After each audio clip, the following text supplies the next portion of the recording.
The bass from the speakers pulsed through the soles of my worn-out flats as I pushed past the crowd, balancing a tray of empty champagne glasses. My black uniform blended with the shadows of Elysium, Chicago's most exclusive nightclub, where I'd been working double shifts for the past 3 weeks. The air hung heavy with expensive perfume, cigarette smoke, and desperation. Mine, specifically. "Sophie, table 14 needs another bottle." Marcos, the floor manager, barked as he passed. I nodded, not bothering to remind him that my name was Sarah. After 6 months, he still got it wrong, and I'd stopped caring. In places like this, servers were interchangeable ghosts, moving between tables of people who never looked up from their phones long enough to see our faces. I tucked a strand of honey-brown hair behind my ear, feeling it immediately fall loose again from the messy bun I'd hastily arranged in the staff bathroom. My feet ached, my lower back screamed, and the rent on my studio apartment was 3 days overdue. The eviction notice taped to my door that morning had made it clear. Another week without payment, and I'd be homeless. "Not tonight," I whispered to myself, plastering on a practiced smile as I approached the bar. "Tonight, I make enough in tips to buy myself another week." The bartender, Damon, slid a fresh bottle of champagne into an ice bucket. "VIP table by the window," he said, eyes flicking toward the exclusive section cordoned off with velvet ropes. "Don't spill it. That's a $1,000 bottle, more than half my monthly rent, sloshing around in a fancy bottle for people to spray on each other." I swallowed the bitterness rising in my throat and lifted the heavy silver bucket. "Wait." Damon caught my wrist, his expression softening. "Your ex is here. Just walked in with some blonde. Thought you should know."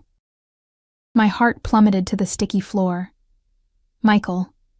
The cold, symmetrical features of his face flashed across my mind. The same face that had promised me the world before emptying our joint bank account and disappearing with my college fund. 6 months of radio silence. And now he was here, probably spending my money. "Where?" I managed to ask, though part of me didn't want to know. Damon nodded toward the entrance.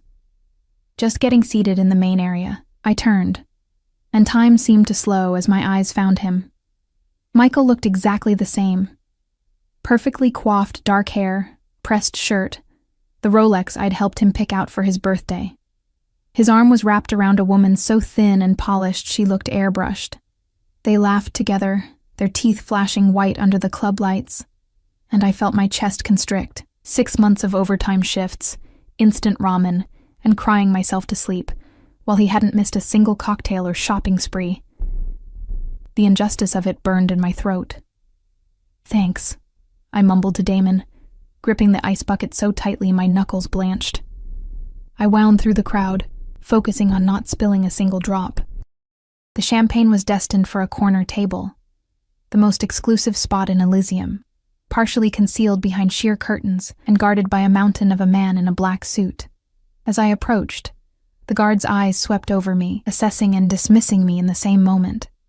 He stepped aside without a word. I slipped through the parted curtain and entered a different world. The noise of the club seemed to fade, as if the air itself was different here.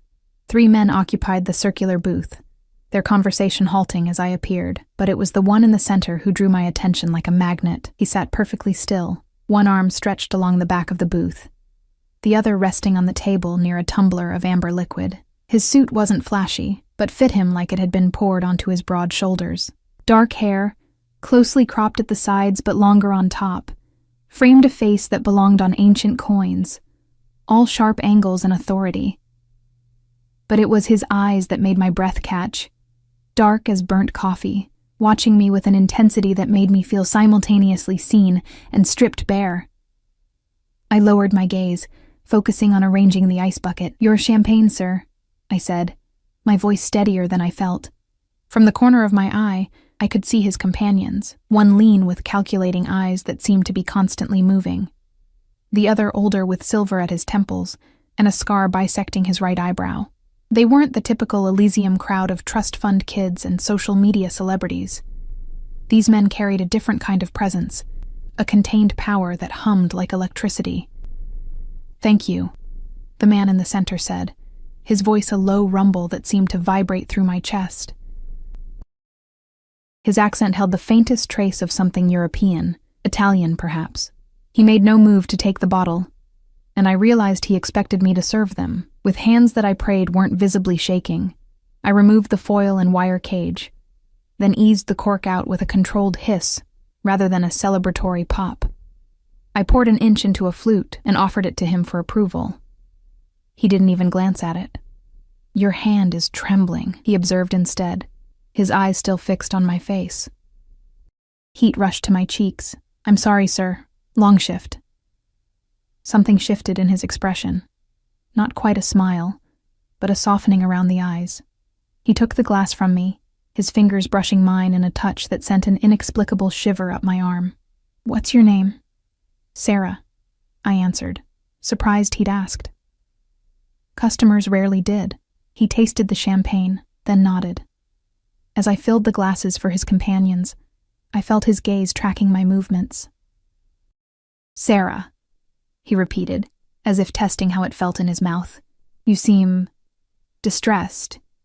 Is it just the long shift or something more?"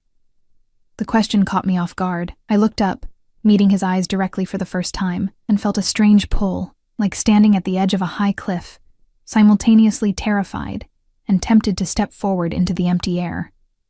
I started, then stopped as movement in my peripheral vision dragged my attention back to the main floor. Michael was walking directly toward the restrooms, which meant he would pass within feet of where I stood. Panic clawed up my throat. In that split second of terror and humiliation, I made a decision born of desperation. I turned back to the intense-eyed stranger and whispered urgently, "Could you pretend to be my date? My ex just walked in." The words tumbled out before I could consider their absurdity, asking a VIP client, a man who radiated dangerous power, to play act as my boyfriend. I immediately wanted to snatch them back, to apologize, to disappear through the floor. The man's eyebrows rose fractionally, and his companions exchanged glances I couldn't interpret. For one excruciating moment, he said nothing, and I prepared myself for humiliation. Then, with deliberate movements, he slid to the edge of the booth and stood. He towered over me, at least 6'2" of contained strength.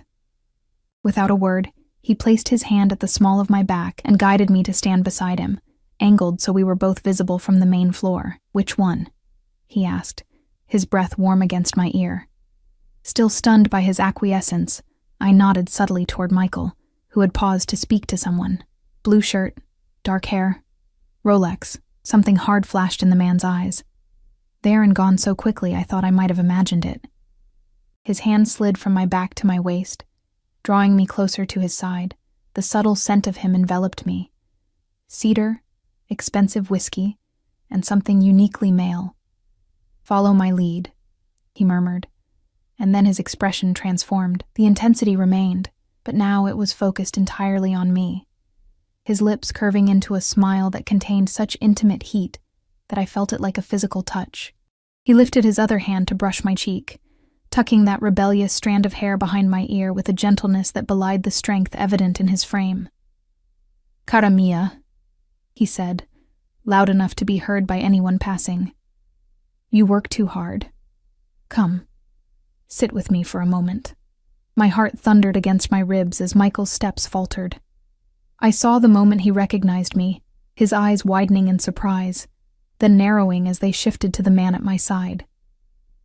For the first time since our breakup, I saw uncertainty in Michael's expression as he assessed the stranger, taking in the bespoke suit, the confident stance, the possessive hand on my waist, and clearly finding something that gave him pause. The stranger's thumb traced small circles at my hip, the gentle motion at odds with the predatory attention I could feel emanating from him. "Your ex seems concerned," he said quietly. "Perhaps he regrets his choices." "He should," I replied, surprised by the bitterness in my own voice. "He stole my savings and disappeared." The man went perfectly still for a heartbeat, and something dangerous flickered across his features. When he spoke again, his voice had dropped to a register that raised goosebumps along my arms. "Did he? How unwise of him." Michael was openly staring now, his date forgotten as she continued toward the restrooms alone. The stranger bent his head, his lips close to my ear, his free hand coming up to cup my jaw with exquisite tenderness. To anyone watching, we must have looked like lovers sharing an intimate moment. "I believe we've made an impression," he said, "but let's be certain, shall we?" Before I could respond, he tilted my face upward and brushed his lips against mine, a touch so light it could barely be called a kiss, yet it sent electricity crackling through my veins. He pulled back just enough to meet my eyes, a silent question in his. In that suspended moment, with Michael watching and my future balanced on a knife's edge, I made my second impulsive decision of the night. I curled my fingers into the lapel of the stranger's jacket and pulled him down, pressing my mouth firmly against his. I meant it to be brief, just enough to sell our charade. But the moment our lips connected fully, something shifted. His hand slid from my jaw to the nape of my neck, fingers threading into my hair, cradling my head as he deepened the kiss, with an expertise that made my knees weaken. I gasped against his mouth, and he took advantage, his tongue sliding against mine, in an intimate caress that made me forget we were standing in a crowded nightclub, that this was meant to be pretend, that I didn't even know his name. When we finally broke apart, I was breathless, my lips tingling. Over his shoulder, I saw Michael's face contorted with a mixture of shock and something that looked remarkably like jealousy before he turned and stormed away. "He's gone," I whispered, my voice unsteady. The stranger's eyes had darkened to near black, his pupils dilated. "So he is," he agreed, making no move to release me. His gaze dropped to my mouth, and for a wild moment, I thought he might kiss me again. Instead, he reluctantly stepped back, though his hand remained at the small of my back. "Thank you," I said, reality crashing back. "I'm so sorry to have involved you in my personal drama. I don't know what I was thinking." "No apology necessary," he replied, his accent more pronounced now. "It was my pleasure." A discreet cough reminded me that we weren't alone. The man's companions were watching with expressions ranging from amusement to calculation. Mortification flooded me. "I should get back to work," I said, taking a step away. "Thank you again, Mr. Russo," he supplied. "Alessandro Russo." He reached into his jacket and extracted a sleek business card, pressing it into my palm. "Perhaps we could continue our performance another time, when you're not working." I stared at the card, heavy stock, embossed with just his name and a phone number. No company, no title. "Sarah, what the hell are you doing?" Marcos's angry voice cut through my daze. He stood at the edge of the VIP section, his face flushed. "You can't fraternize with clients. Back to work now, or don't bother coming in tomorrow." I flinched, shoving the card into my pocket. "I'm sorry, I have to go." Alessandro's expression hardened as he looked at Marcos, but he made no comment. Instead, he lifted my hand and pressed a kiss to my knuckles, a courtly gesture that felt both old-fashioned and thrillingly intimate. "Until we meet again, Sarah," he said, his eyes promising something I couldn't quite define. I hurried back to the bar, my mind reeling and my body humming with unfamiliar electricity. What had just happened? I'd asked a stranger to pretend to be my date, and ended up kissing him like my life depended on it. I'd probably get fired, and yet, all I could think about was the weight of his business card in my pocket and the lingering taste of him on my lips. I had no idea that I had just entangled myself with one of the most dangerous men in Chicago, a man who always took what he wanted, and who now, it seemed, wanted me. The rest of my shift passed in a blur. My body moved on autopilot, serving drinks, clearing tables, dodging wandering hands, while my mind remained stuck in that moment behind the curtain. The weight of Alessandro Russo's business card seemed to burn through the fabric of my pocket, and I found myself touching it periodically, as if to confirm that the encounter had actually happened. Michael had left shortly after our confrontation, his date trailing behind him with a puzzled expression. He'd stared at me from across the room before exiting, his face twisted with an emotion I couldn't quite place. Anger, certainly, but something else too. Something that looked uncomfortably like possession, as if he'd spotted someone handling an item he'd discarded but still considered his. Earth to Sarah. Damon's voice broke through my thoughts as I approached the bar for what felt like the 100th time that night. "You've been a million miles away. What happened in the VIP section?" I shook my head, unwilling to share the details. "Nothing. Just serve some champagne. Damon's eyebrow arched skeptically. Right. And that's why Marcos is fuming and threatening to fire you. He leaned closer, lowering his voice. And why the scariest man in Chicago couldn't take his eyes off you all night. My heart stuttered. What do you mean, scariest man? Damon glanced around before answering, his usual bravado dimmed. Alessandro Russo. You really don't know who he is? At my blank look, he let out a low whistle. Jesus, Sarah. The guy owns half of Chicago, the half that doesn't appear on tourist maps. Real estate, nightclubs, shipping. But word is, that's just the legitimate front. Cold dread pooled in my stomach. Front for what? What do you think? Family business? Old school Italian? Damon drew his finger across his throat in a slashing motion. They say he's cleaned up the operation since taking over from his father. But still, not a man you want to owe anything to. I swallowed hard, remembering the intensity in Alessandro's dark eyes, the controlled power in his movements. I don't owe him anything. Damon looked unconvinced. Well, whatever happened, his guy left this for you. He slid a sealed envelope across the bar. And Sarah, be careful. Men like Russo don't do anything without a reason. The envelope was heavy cream-colored stock, my name written on the front in bold, elegant script. I tucked it away unopened, next to the business card. Whatever it contained, I didn't want to read it under the flashing lights of Elysium with Damon watching my reaction. By the time my shift ended at 3 a.m., exhaustion had settled into my bones like concrete.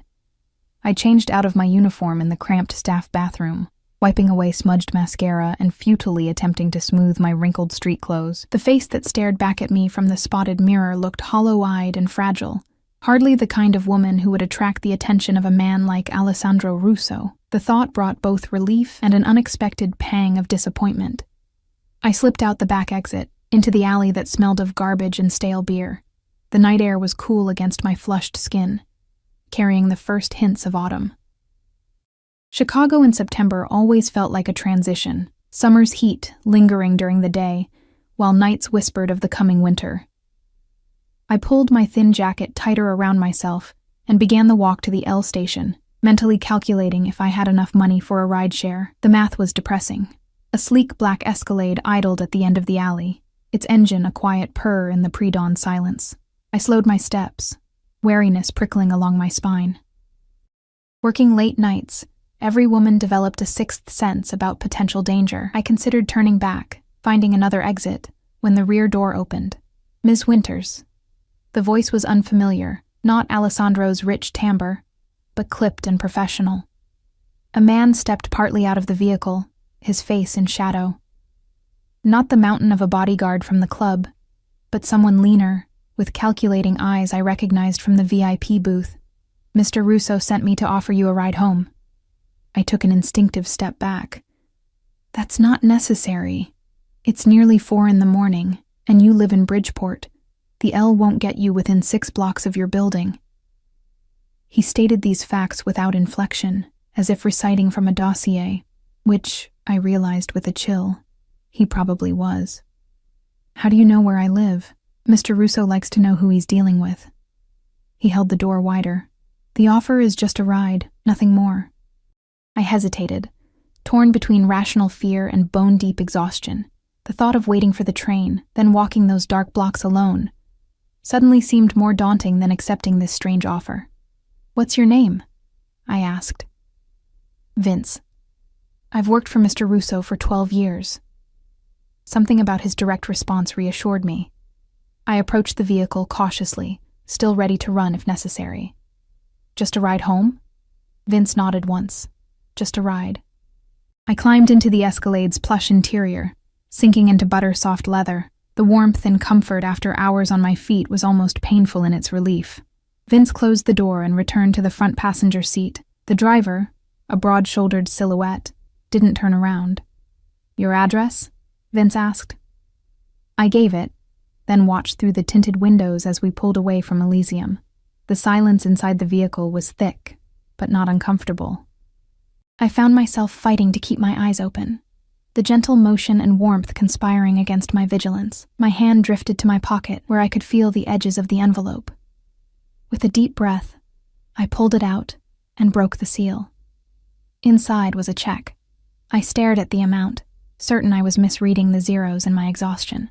But no, it was made out to me for $5,000, signed with a flourishing "A. Russo" at the bottom.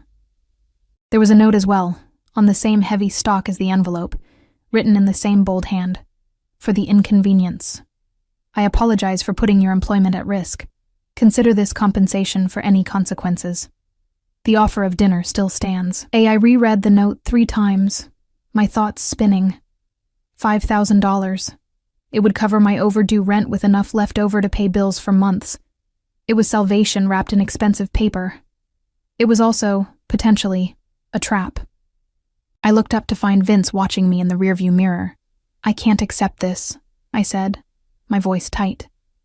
"Mr. Russo anticipated you might say that."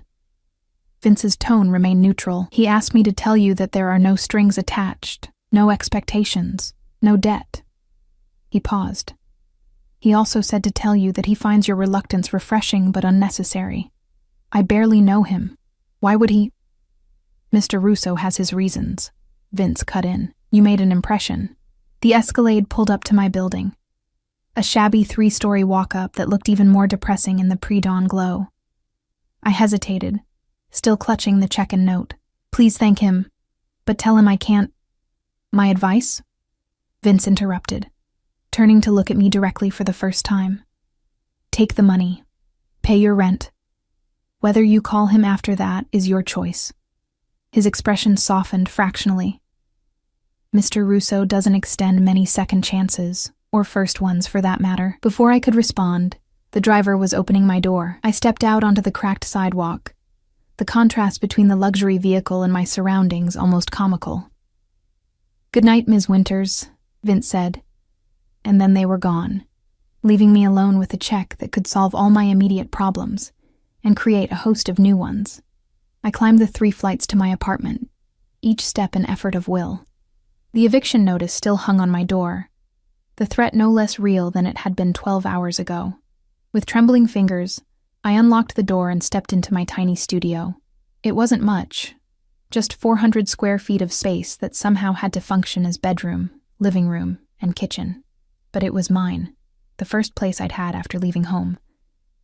The thought of losing it sent a wave of panic through me so strong that my knees weakened. I sank onto the edge of my bed, Alessandro's check still in my hand. What would accepting it mean? What would he expect in return, regardless of Vince's assurances? But what choice did I have? I fell asleep with the check on my nightstand, and Alessandro's card still in my pocket, my dreams haunted by dark eyes and the phantom pressure of lips against mine. Morning arrived with harsh sunlight streaming through my cheap blinds and the insistent buzz of my phone. I groped for it blindly, squinting at the screen. Unknown number. "Hello?" I croaked, voice rough with sleep. "Ms. Winters, this is Elysium's management. We need to discuss your continued employment." I sat up, instantly awake. "Yes, of course. I can explain about last night." "There's nothing to explain," the crisp female voice cut me off. "Your position has been reevaluated. You're being transferred to our private events team, effective immediately. Your new schedule will be sent to your email." I blinked in confusion. The private events team was Elysium's most coveted position. Better hours, better tips, less harassment from drunk patrons. "I don't understand. Did Marcos approve this?" "This decision came from ownership," the woman said, a note of curiosity creeping into her professional tone. "Your first event is tomorrow evening. Please arrive at 5 p.m. for briefing." The call ended before I could ask any more questions. I stared at my phone, pieces clicking together in my mind. Alessandro Russo had said he owned nightclubs. Was Elysium one of them? Had he orchestrated this promotion? The thought sent a complicated mix of emotions surging through me: gratitude, resentment, and something warmer that I didn't want to examine too closely. I showered and dressed mechanically, then took Alessandro's check to my bank. Every step felt like moving deeper into unknown territory, but the imminent threat of homelessness made my decision for me. I deposited the check, paid my overdue rent online, and tried to ignore the little voice whispering that I'd just accepted the first thread of a web I might never escape. That afternoon, an elegantly wrapped box was delivered to my apartment.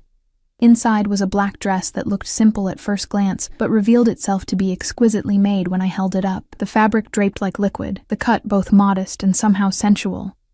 A small card nestled in the tissue paper read simply, "For your first event." I should have been offended by the presumption. Instead, I found myself slipping the dress over my head, turning to examine my reflection in the bathroom mirror. It fit perfectly, accentuating curves I usually kept hidden under baggy clothes, making me look like someone who belonged in Alessandro Russo's world, rather than serving drinks in it. I took it off quickly, hanging it carefully in my closet. This was moving too fast, boundaries blurring before I'd even established them. I needed to take control of the situation. Before I could talk myself out of it, I pulled out Alessandro's card and dialed the number. He answered on the second ring, Russo. The deep timbre of his voice sent an involuntary shiver through me. "It's Sarah Winters. From last night. Sarah."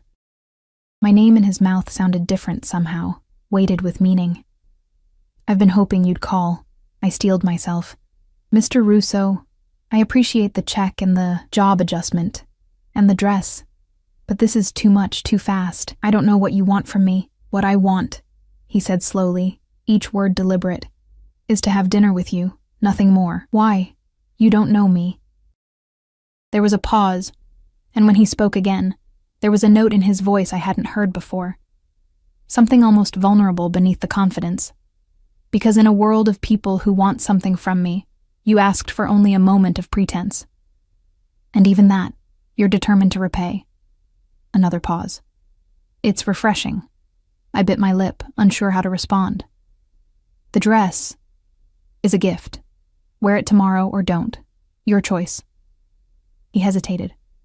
"But I would very much like to see you in it. At dinner? Saturday night." The invitation hung between us. Part of me screamed to decline, to extract myself from whatever game this was before I got in too deep. But another part, a part I'd thought had withered after Michael's betrayal, sparked with curiosity and something that felt dangerously like anticipation.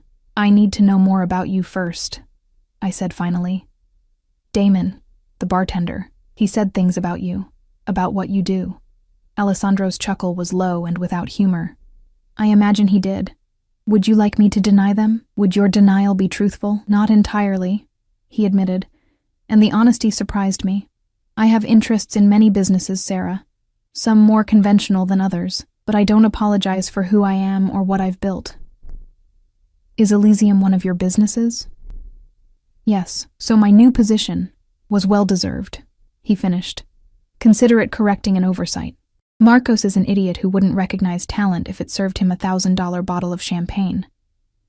Despite myself, I laughed. "That's very smooth." "I'm not trying to be smooth. I'm trying to be honest." His voice deepened. "I want to see you again, Sarah. The rest, we can discuss over dinner." I closed my eyes, weighing my options. The rational choice was clear. Return the check, decline the dress, ask for my old position back, and forget Alessandro Russo existed. The safe choice. But safety hadn't protected me from Michael's betrayal, from nearly losing my home, from the daily struggle to keep my head above water. Maybe it was time to take a risk, controlled, on my terms. "Saturday?" I agreed finally. "But I pay for my own meal." His laugh was genuine this time, rich and warm. "As you wish. I'll send a car at 8. I can meet you there. Humor me in this, Sarah. Chicago isn't always kind after dark, and I'd rest easier knowing you were safely escorted." The protectiveness in his tone should have raised red flags. Instead, it kindled a warmth in my chest that I hadn't felt in a long time. "All right, a car at 8. Until Saturday, then." "Until Saturday," I echoed, and ended the call. I placed my phone down carefully, as if it might detonate. What had I just agreed to? Dinner with a man Damon called the scariest in Chicago. A man who could get me promoted with a word, who knew where I lived, who sent me dresses that fit perfectly. A man who kissed like he was starving, and I was sustenance. Whatever game I was playing, the stakes had just been raised, and I wasn't entirely sure I knew the rules. The next evening, I stood in Elysium's private event space, barely recognizing my workplace. The main floor had been transformed into an elegant reception area, with crystal chandeliers casting warm light over linen-covered tables. Floor-to-ceiling windows offered a panoramic view of Chicago's skyline, the city lights beginning to twinkle as dusk descended. "First time upstairs?" asked a female server, noting my wide-eyed expression. Her name tag read, Lydia. I nodded. I was just transferred from the main floor. "Lucky you," she said, adjusting her bow tie. "Private events are a different world. Better tips, better clients, less harassment. Just don't screw up the wine service and you'll be fine." The event was a corporate anniversary celebration for a law firm. As I circulated with trays of hors d'oeuvres, I found myself scanning the crowd for a familiar face, though I knew it was unlikely Alessandro would attend. Still, I couldn't shake the feeling of being watched, a prickling awareness at the nape of my neck that followed me throughout the evening. "Ms. Winters." The voice came as I was arranging empty glasses on a tray. I turned to find Vince, Alessandro's right-hand man, impeccably dressed in a charcoal suit. "A moment of your time?" I followed him to a quiet corner, anxiety fluttering in my chest. "Is something wrong?" "Not at all. Mr. Russo asked me to ensure your first event was going smoothly." His gaze was assessing, but not unkind. "He also requested I deliver this." He handed me a small velvet box. My stomach dropped. "I can't accept jewelry." A hint of amusement crossed Vince's usually impassive features. "It's not what you think." I opened the box cautiously. Inside was a simple key on a silver chain. I looked up questioningly. "A gesture of goodwill," Vince explained. "The key is to a safe deposit box at First Meridian Bank, established in your name. Inside is the original copy of your debt to Velocity Financial." My breath caught. "My student loans? How did he—" "Mr. Russo has resources," Vince said simply. "The debt hasn't been paid. That would be presumptuous, but now you control it, not them. What you do with it is your choice." I stared at the key, my mind reeling. My student loans had been sold to Velocity Financial after I'd fallen behind on payments, the interest ballooning the original amount to something I could never hope to repay. Having control of the paper meant I could negotiate directly, potentially settling for pennies on the dollar. "Why would he do this?" I whispered. Vince straightened his already immaculate cuffs. "Mr. Russo values independence. He thought this might help you secure yours." He checked his watch. "I should let you get back to work. Enjoy your evening, Ms. Winters." He disappeared into the crowd, leaving me clutching the key, torn between gratitude and suspicion. Alessandro was systematically removing the financial burdens that kept me vulnerable. First the rent, now the looming student debt. But why? What did he expect in return? The question followed me home that night, and through the next day as I prepared for our dinner. I stood before my mirror in Alessandro's gift, the black dress that transformed me from overworked server to someone who might belong on the arm of a powerful man. The key from Vince hung around my neck, tucked beneath the fabric, a constant reminder of Alessandro's inexplicable interest. At precisely 8, my phone buzzed with a text. "Your car is waiting." I took a deep breath, grabbed my purse, and headed downstairs. The same black Escalade idled at the curb, but this time when the door opened, Alessandro himself emerged. He wore a tailored suit in deep navy, the crisp white of his shirt emphasizing the olive tone of his skin. His dark hair was styled away from his face, highlighting the strong line of his jaw and those intense eyes that seemed to see straight through my carefully constructed defenses. "Sarah," he said, my name a caress in his accented voice. "You look beautiful." I fought the warmth spreading through me at his appreciative gaze. "Thank you for the dress. It wasn't necessary." "Necessary, no, but worthwhile." He gestured to the car. "Shall we?" The restaurant was in a converted warehouse in the West Loop, its industrial exterior giving no hint of the elegance within. A maitre d' greeted Alessandro by name, leading us to a secluded table overlooking a courtyard garden illuminated with fairy lights. No reservation had been mentioned, no wait endured, despite the crowded dining room. "You come here often?" I asked as Alessandro held my chair. He sat across from me, his movements fluid and controlled. "I own it." Of course he did. "Is there anything in Chicago you don't own?" A ghost of a smile touched his lips. "Many things. Most of them not worth having." The waiter appeared with a bottle of wine that hadn't been ordered, pouring a taste for Alessandro's approval. The choreography spoke of routine, of a man accustomed to deference. "You promised honesty," I said once we were alone again. "So tell me, who are you really, Alessandro Russo?" He studied me for a long moment, as if deciding how much truth to offer. "On paper, I'm a businessman with interests in real estate, hospitality, and shipping. My family came from Sicily 3 generations ago and built something lasting." He took a sip of wine. "Off paper, my operations sometimes exist in gray areas. Damon called you the scariest man in Chicago." Alessandro's expression hardened slightly.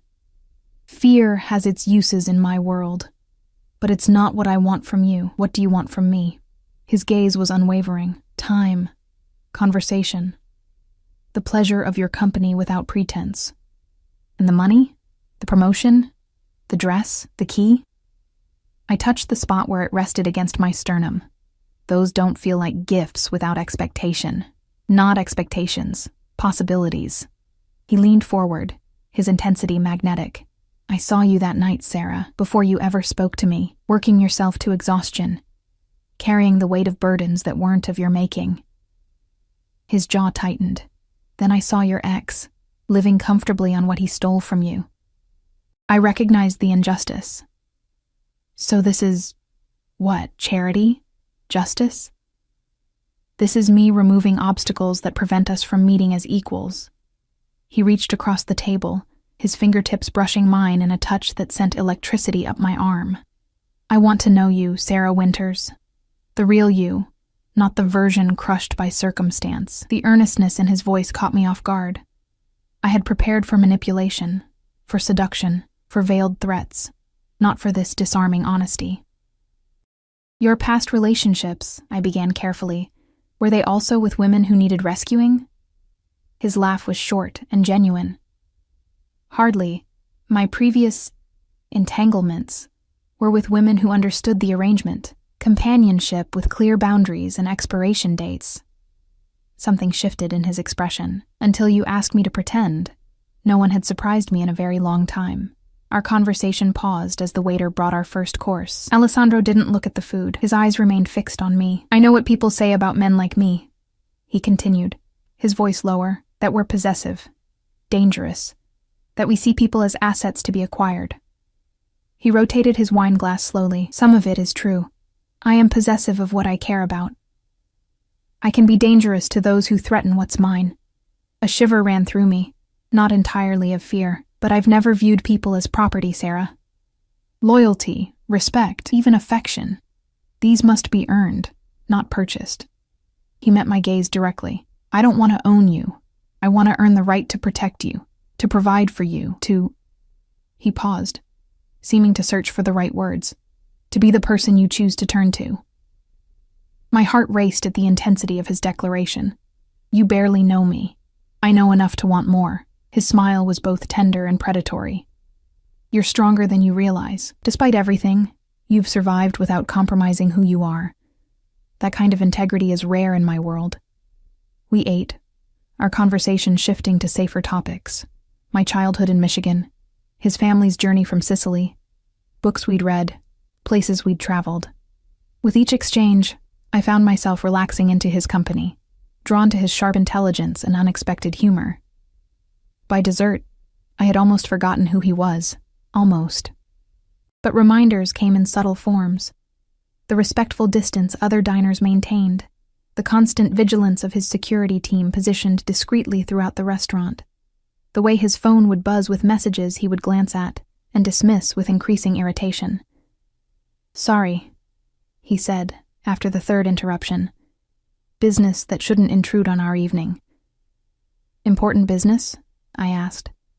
His expression cooled slightly. "Nothing I can't handle." He checked his watch. "Would you like to walk? There's a garden behind the restaurant." The garden was a small oasis, with stone pathways winding between carefully tended beds and softly illuminated trees. We strolled in comfortable silence until Alessandro paused beside a small fountain. "I've been monopolizing your time," he said, turning to face me. "You haven't told me what you want, Sarah." The question caught me off guard. What did I want? For so long, my desires had been confined to immediate survival. Pay rent, buy food, keep moving forward one day at a time. The luxury of wanting more had seemed impossible. I don't know, I admitted. To finish my degree, maybe. I was studying education before. I trailed off, the memory of Michael's betrayal still raw. Before your ex stole your future, Alessandro finished, anger flashing in his eyes. Tell me about him. I hesitated, but something in Alessandro's patient gaze made me want to unburden myself. We met in college. Michael was charming, ambitious. I thought we wanted the same things. A home, a family, a life built together. I swallowed hard. We pooled our resources. He had access to our accounts, including my college fund from my grandmother. One day it was all gone, along with him. Alessandro's face hardened into something dangerous. And the authorities said it was a civil matter. We weren't married. Both names were on the accounts. I shrugged, the gesture failing to convey the devastation I'd felt. I couldn't afford a lawyer to pursue it. His full name?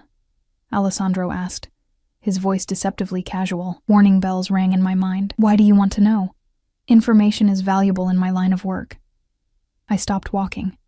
I don't want you to hurt him. Alessandro's expression softened. I won't harm him, Sarah. You have my word. He brushed a strand of hair from my face, his touch gentle. But men like that rarely steal only once, knowing his identity could protect others. The justification made sense, yet I sensed deeper motivations. Still, after everything Michael had done, did I owe him protection? Michael Delaney, I said finally. He works at Hartman Financial downtown. At least he did. Alessandro nodded, making no comment, but I saw the information register in his eyes, filed away for future use. It's getting late, I said, suddenly aware of how far I'd ventured into Alessandro's world in one evening. I should go home. Of course.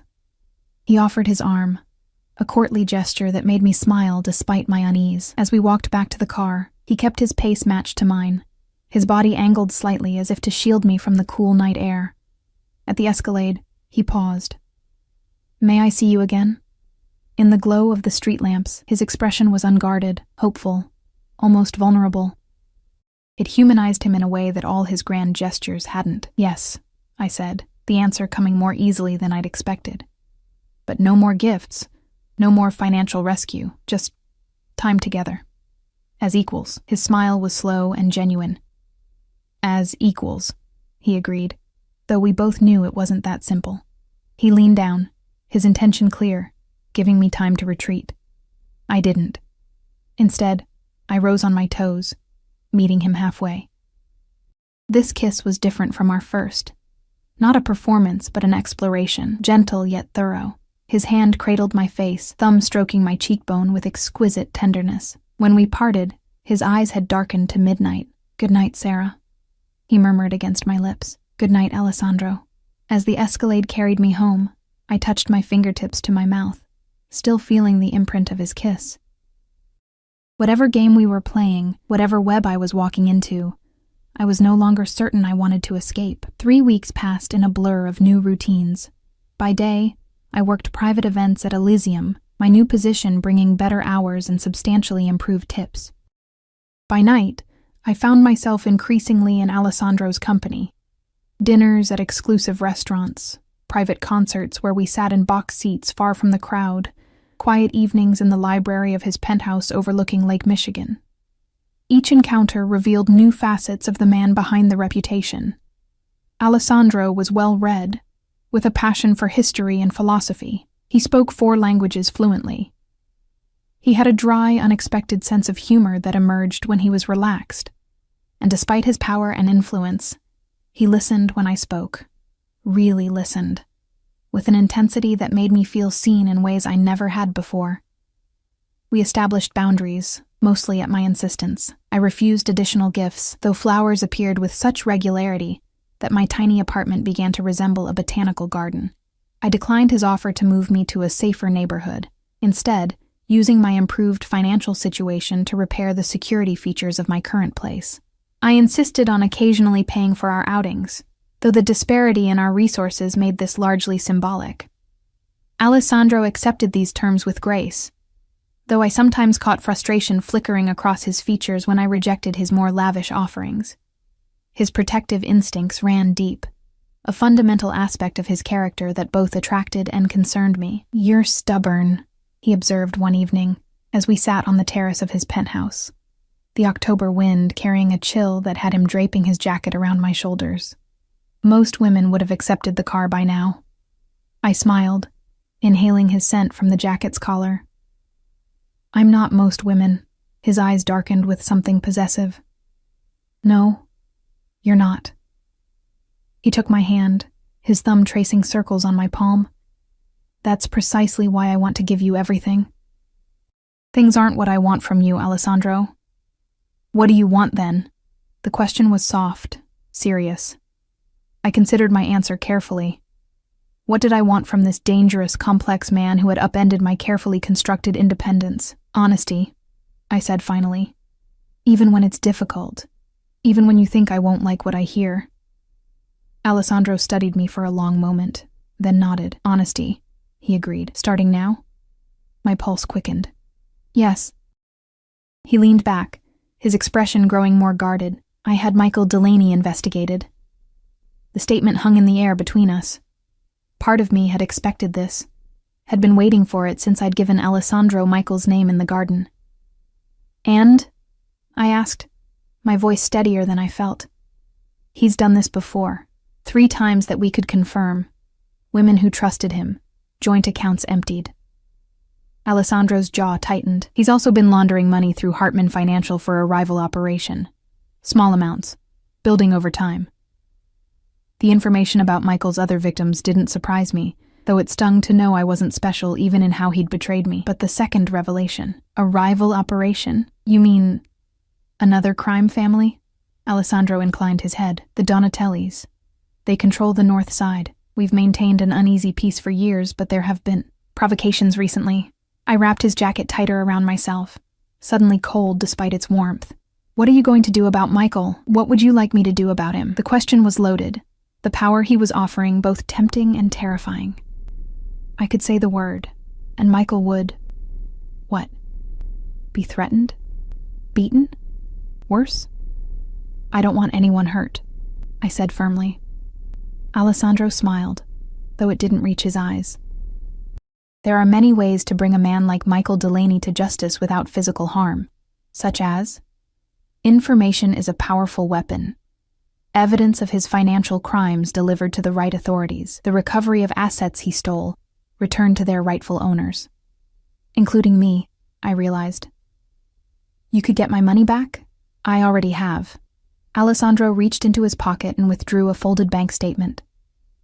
"It's been deposited into a new account in your name. The full amount, plus interest." I took the paper with trembling hands, staring at the figure. The grandmother's legacy that was supposed to have paid for my degree, the savings I'd believed were gone forever. "How did you—" I stopped myself. "I probably don't want to know." "Probably not," he agreed. "Though I assure you it was all quite legal. Pressure applied in the right places can work wonders." I folded the statement, emotions warring within me. Gratitude, yes, but also unease at the reminder of Alessandro's power, at how easily he could rearrange lives. Michael's, mine, countless others. "You're troubled," he observed. "I'm processing." I met his gaze directly. "This power you have, Alessandro, it scares me sometimes." He didn't deny it or offer false reassurance. Instead, he simply nodded. "It should. Power is like fire, essential, but dangerous when mishandled." He moved closer, taking my face between his hands with infinite gentleness. "I've never pretended to be a good man, Sarah. But for you, I try to be a better one." The sincerity in his voice weakened my defenses. I leaned into his touch, allowing myself to acknowledge what had been building between us for weeks. Attraction, yes, but something deeper too, a connection that had formed despite our different worlds, despite the danger signs I'd been trained all my life to recognize. "I don't want you to be good," I whispered. "I just want you to be real, to be honest." Then honestly, he murmured, his mouth hovering inches from mine. "I'm falling in love with you, Sarah Winters. And it terrifies me more than any threat I've ever faced." The confession stole my breath. Before I could respond, his lips claimed mine in a kiss that was both question and answer, seeking and finding. My arms wound around his neck as I surrendered to the heat building between us, weeks of carefully maintained restraint dissolving in an instant. His hands slid from my face to my waist, drawing me closer until I was practically in his lap. "Tell me to stop," he whispered against my mouth, even as his fingers traced the curve of my spine. "Don't stop," I breathed, surprising myself with my certainty. A groan rumbled through his chest as he lifted me, my legs wrapping instinctively around his waist as he carried me from the terrace into the penthouse. The bedroom was all masculine elegance. Dark wood, cream linens, floor-to-ceiling windows overlooking the glittering city. But I barely registered the details, focused entirely on Alessandro as he laid me gently on the bed, his body following mine down. "Are you sure?" he asked, hovering above me, his control visibly strained. In answer, I pulled him down to me, losing myself in the heat of his kiss, the weight of his body, the security of his arms around me.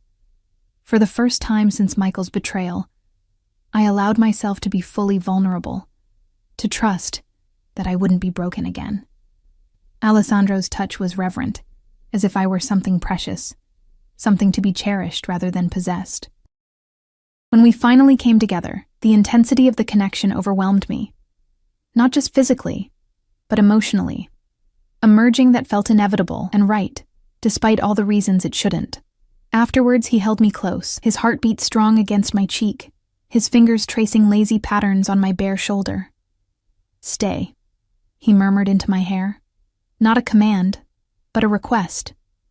I nodded, allowing myself to drift into sleep, feeling safer than I had in years, despite being in the arms of Chicago's most dangerous man. I awoke to sunlight streaming through the windows and the scent of coffee. Alessandro sat on the edge of the bed, already dressed in tailored pants and a crisp shirt, a cup in his hand. Another waited on the nightstand beside me. "Good morning," he said, the tenderness in his voice making my heart flutter. "Sleep well?" I stretched, conscious of his appreciative gaze tracking the movement. "Better than I have in months," he smiled, reaching out to brush hair from my face. "I ordered breakfast, whenever you're ready." I sat up, pulling the sheet with me in a gesture of modesty that seemed almost absurd after the intimacy we'd shared. "I should head home soon. I have the afternoon shift." Something flickered in his eyes, disappointment, perhaps, or concern. "I'll have Vince drive you. Alessandro." I touched his arm. "Last night was amazing, but I still need my independence, my own space." He caught my hand, pressing a kiss to my palm. "I understand, and I respect it." His eyes met mine, serious again. "But the situation with the Donatellis is complicated at the moment. I'd feel better knowing you were safely transported." A chill ran through me. "Are you in danger?" "There's always an element of risk in my business," he said, evading the direct question. "But I take precautions." Before I could press further, his phone buzzed. He checked it, his expression hardening. "I need to take this. Breakfast is in the dining room when you're ready." He leaned down to kiss me briefly, then stepped into the hallway, his voice dropping to a tone I hadn't heard before, cold, authoritative, the voice of a man accustomed to giving orders and having them obeyed without question. I dressed quickly in yesterday's clothes, uncomfortably aware of the disparity between my simple attire and the luxury surrounding me. In the dining room, an elaborate breakfast waited, but Alessandro hadn't returned. I poured coffee, trying to ignore the hushed, urgent conversation coming from his study down the hall. When he finally emerged, his expression was carefully neutral, but I could sense the tension radiating from him. "Everything okay?" I asked. "Just business." He poured himself more coffee, his movements controlled. "Nothing for you to worry about," but there was something in his demeanor that made me push. "Honesty, remember, even when it's difficult." Alessandro's jaw tightened, then relaxed on a sigh. "The Donatellis made a move against one of my shipping operations last night. Merchandise was taken. A man was injured." "Injured or killed?" I asked quietly. "Injured," he repeated firmly. I don't operate that way unless absolutely necessary, Sarah. But this provocation requires a response. The reminder of who he was, what he was, landed like a physical blow. What kind of response? He set down his cup, eyes calculating. It's better if you don't know the details. Alessandro, there are aspects of my life I can't share with you, he interrupted, his tone gentle but unyielding, not because I don't trust you, but because I want to protect you. Knowledge can be dangerous in my world. I stood, suddenly needing distance. I should go. Hurt flashed across his features before he masked it. Of course. Vince is waiting downstairs. The ride to my apartment was silent, my thoughts in turmoil. Last night had changed things between us. Deepened a connection I wasn't sure I was ready to acknowledge. But the morning had brought reality crashing back. Alessandro wasn't just a man who happened to have wealth and power. He was involved in dangerous, likely illegal activities. Activities that put him at odds with equally dangerous people. And now I was entangled with him, more deeply than I'd intended. Vince pulled up to my building, but before I could exit, he turned to me with uncharacteristic hesitation. Ms. Winters, Sarah, may I speak frankly? Surprised, I nodded. I've worked for Mr. Russo for 12 years. In that time, I've never seen him as he is with you. Vince's expression softened slightly. He's trying to build something legitimate, something that could eventually leave the old ways behind. But transitions like that take time, and enemies don't respect the process. I absorbed this, understanding what Vince was trying to tell me. You're saying I should be patient with him. I'm saying he's changing for you. But change doesn't happen overnight. Vince's gaze was steady, and in our world, showing weakness can be fatal. Block 5. For 3 days after our night together, Alessandro and I communicated only through text messages, brief exchanges where he asked about my day, and I responded with carefully neutral updates. He didn't push for more, seeming to understand my need for space to process everything. The distance both relieved and ached, a contradiction I wasn't ready to examine too closely. On the 4th day, as I was preparing for my evening shift, a knock at my apartment door startled me. I approached cautiously, peering through the peephole to find Michael standing in the hallway. My heart stuttered with shock and instinctive fear. I hadn't seen him since that night at Elysium. Hadn't spoken to him since he'd emptied our accounts and vanished from my life. What was he doing here? I opened the door a few inches, keeping the security chain engaged. What do you want? Michael looked terrible, his normally immaculate appearance disheveled, dark circles beneath bloodshot eyes. Sarah, he said, his voice hoarse. I need to talk to you, please. We have nothing to talk about. I moved to close the door, but his next words froze me. It's about Russo. You're in danger, Sarah. A chill ran through me. I hesitated, then unlatched the chain, allowing Michael inside while maintaining a safe distance between us. Explain. Michael ran a trembling hand through his hair. The money I took from you, from the others. It wasn't just for me. I was paying off a debt to the Donatellis. They had leverage over me, things I'd done. He swallowed hard. But now they want more. They know about you and Russo. They're planning something, Sarah. Something bad. Why would I believe anything you say? I asked, anger flaring beneath my fear. You stole from me. You disappeared without a word. I know, he said, his voice cracking. I know what I did was unforgivable. But I'm trying to make it right. I've been fired. My account's frozen. Somehow Russo got evidence of what I've been doing for the Donatellis. Sent it to the feds. His eyes met mine, desperate. I'm going to prison, Sarah. But before that happens, I needed to warn you. I studied him, trying to separate truth from manipulation. Warn me about what, exactly? The Donatellis know you're Russo's weakness. They're going to use you to get to him. Michael stepped closer, his expression urgent. You need to get out of Chicago, tonight. Go somewhere he can't find you until this blows over. Alarm bells rang in my mind. Something about Michael's story felt wrong. Too convenient, too calculated to spark exactly the fear and doubt I was now feeling. How do you know all this? Because they approached me, he admitted. Wanted me to help lure you somewhere. When I refused, He pulled up his sleeve, revealing a mottled bruise. They made it clear what would happen if I didn't cooperate. So I'm warning you instead. I backed away, reaching for my phone.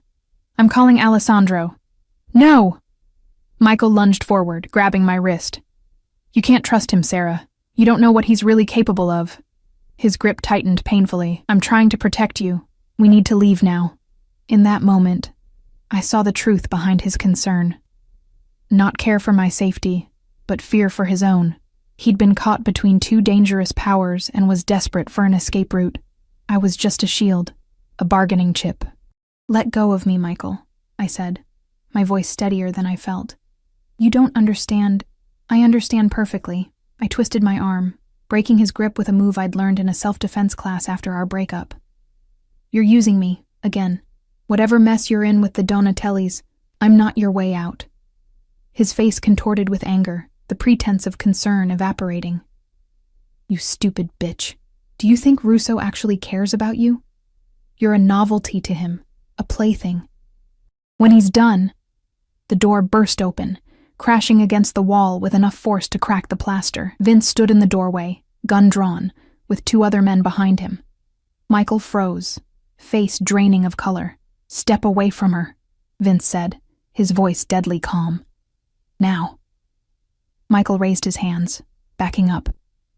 This is a misunderstanding. I was just attempting to kidnap Ms. Winters on Donatelli orders, Vince finished. We intercepted the communications, Delaney. We know exactly what you were supposed to do. My legs threatened to give way as the reality of the situation hit me. If Alessandro hadn't had people watching my apartment, take him. Vince instructed the men behind him. They moved forward, securing Michael with practiced efficiency. As they led him out, Vince approached me, holstering his weapon. Are you hurt?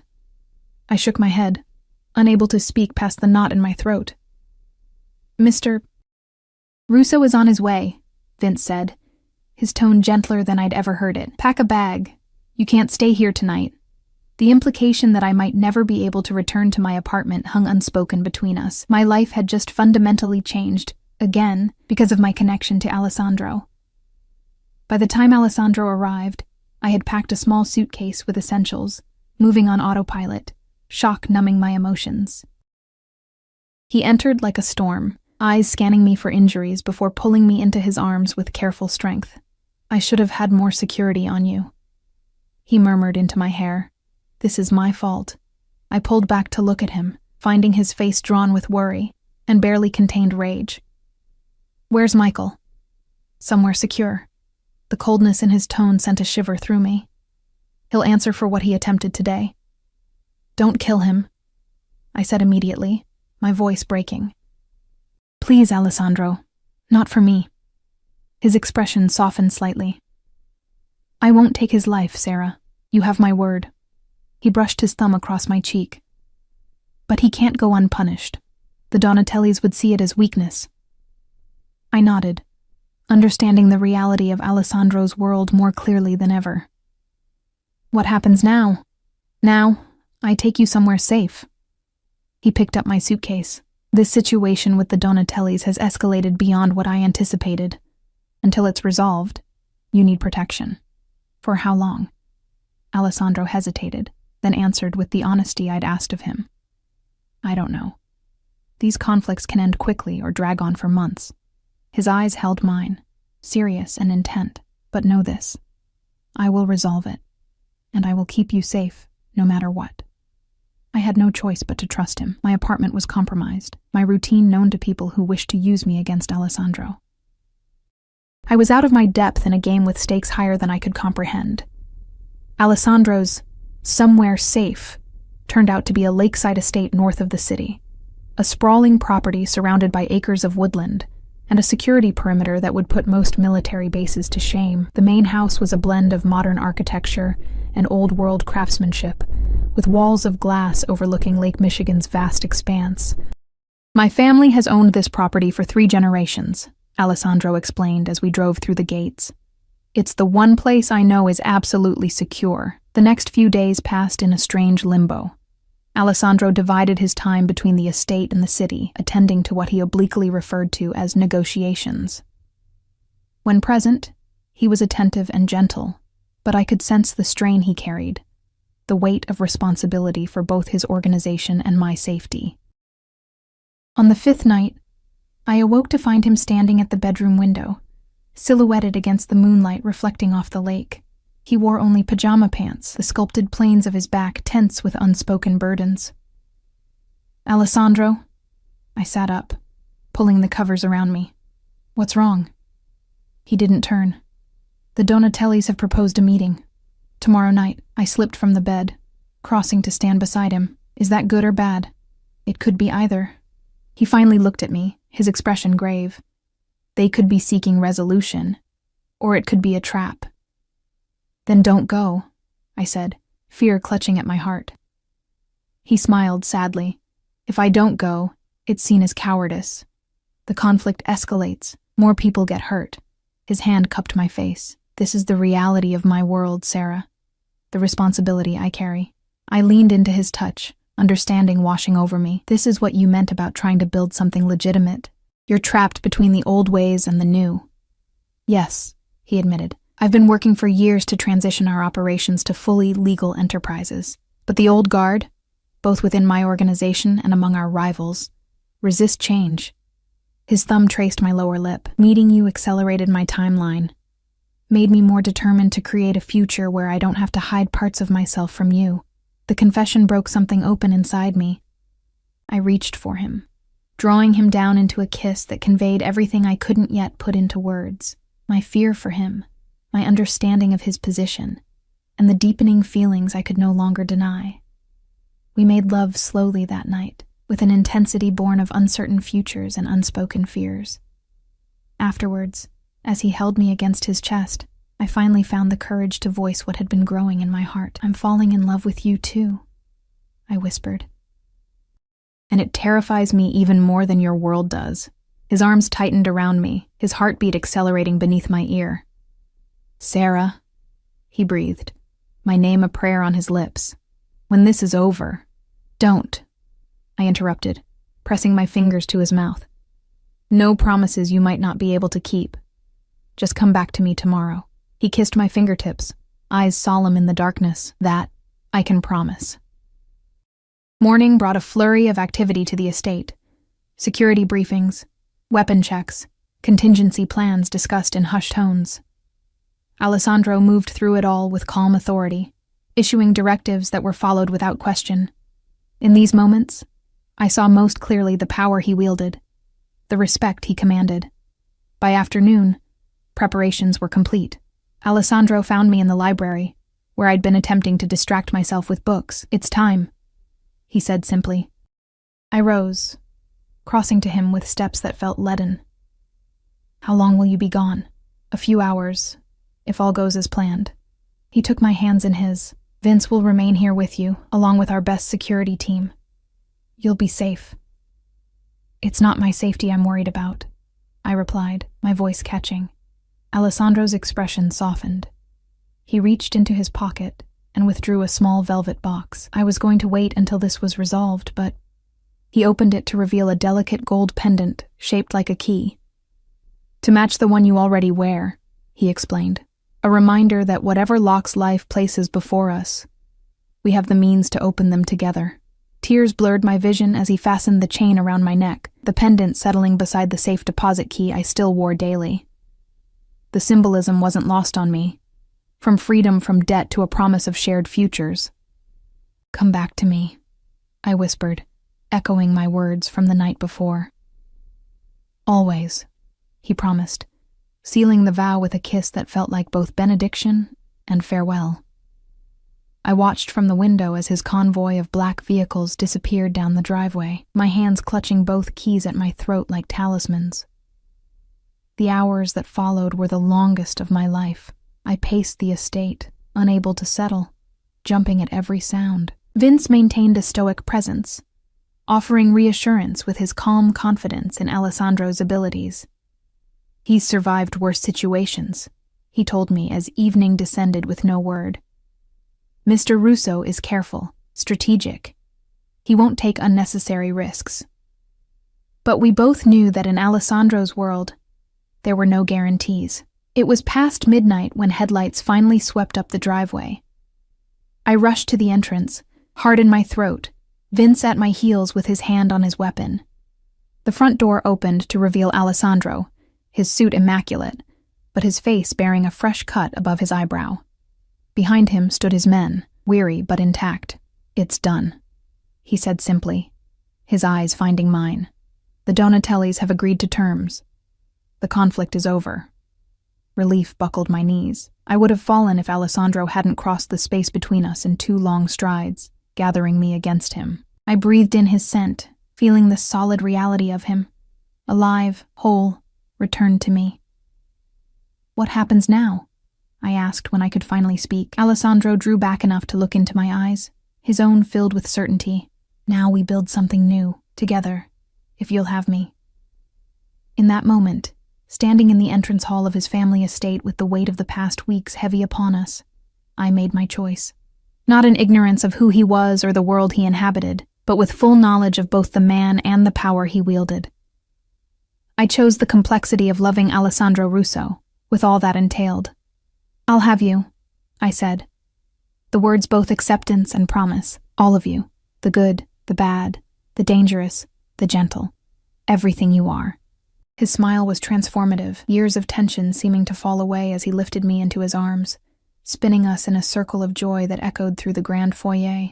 6 months later, as spring breathed new life into Chicago, I stood in the garden of Alessandro's estate, our estate now, watching as workers transformed the space for the evening's event.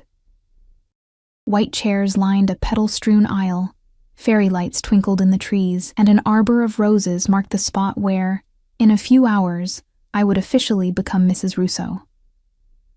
The engagement had been swift but not impulsive, the natural culmination of a relationship forged in fire. True to his word, Alessandro had accelerated his transition to legitimate business, though I harbored no illusions that the process was complete or without complications.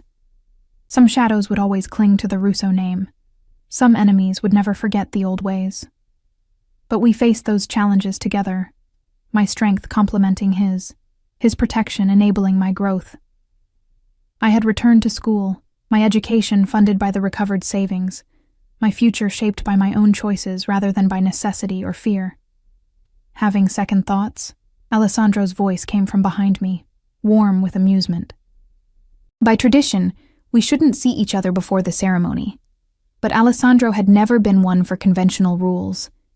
I turned to find him resplendent in his tuxedo, dark eyes dancing with happiness as he took in my simple white dress.